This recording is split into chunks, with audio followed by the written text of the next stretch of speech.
আসসালামু আলাইকুম।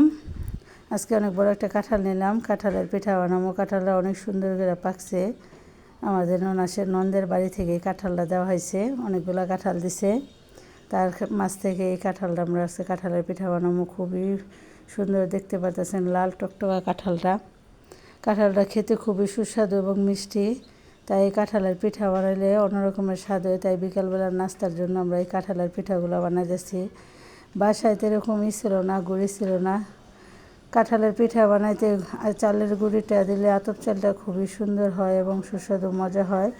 দেখেন কাঁঠালগুলো খুবই লাল, একদম কত সুন্দর, মিষ্টিও ছিল খুব। তাই চিনিও কম লাগবে, তাই কাঁঠালটা আমি প্রথমে ব্লেন্ডার করে নিছি। ব্লেন্ডার করে নিলে পিঠাটা খেতে খুবই সুস্বাদু হয় এবং মজা হয়। তাই সাথে কিছু আতপ চালের ব্লেন্ডার করে নিলাম। আজকে গুঁড়ি না থাকার কারণে ব্লেন্ডারও করলে খুবই সুন্দর হয় গুঁড়িগুলা। তাই আজকে ব্লেন্ডার করে পিঠা বানাইতেছি। বাচ্চারা বলতেছে আম্মু পিঠা খামু কাঁঠালের, বছরের প্রথম সিজন।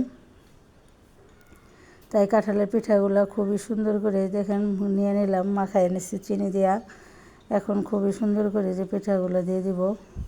আজকে বাসায় গ্যাস নাই, তাই সিলিন্ডারে রান্না করতেছি। বিকেলবেলা অনেক সময় গ্যাস থাকে না, আমাদের এইখানে অনেক গ্যাসের অনেক সংকট, তাই এখানে বানাইতেছি। দেখেন পিঠাগুলো কি সুন্দর হইতেছে, আর পিঠাগুলো খেতে খুবই সুস্বাদু হয়। যারা পছন্দ করেন এরকম করে কাঁঠালের পিঠা বাসায় তৈরি করে খেয়ে দেখবেন, খুবই মজা হয়।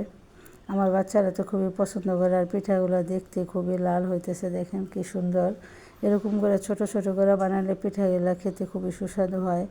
অনেকে বলতে পারেন বড় করে বানানোর জন্য, কিন্তু বড় করে মজা হয় না। এই পিঠাগুলো এই ধরন করে বানালে খেতে মজা হয়। তাই দেখেন কি লাল হয়েছে পিঠাগুলো, দেখতেই খুব লোভনীয় সুন্দর। কালারগুলো এরকম লাল করে ভেজে ভেজে নিলে পিঠাগুলো খেতে খুবই সুস্বাদু। তাই সবাই মিলে আজকে অনেকগুলো পিঠা বানালাম।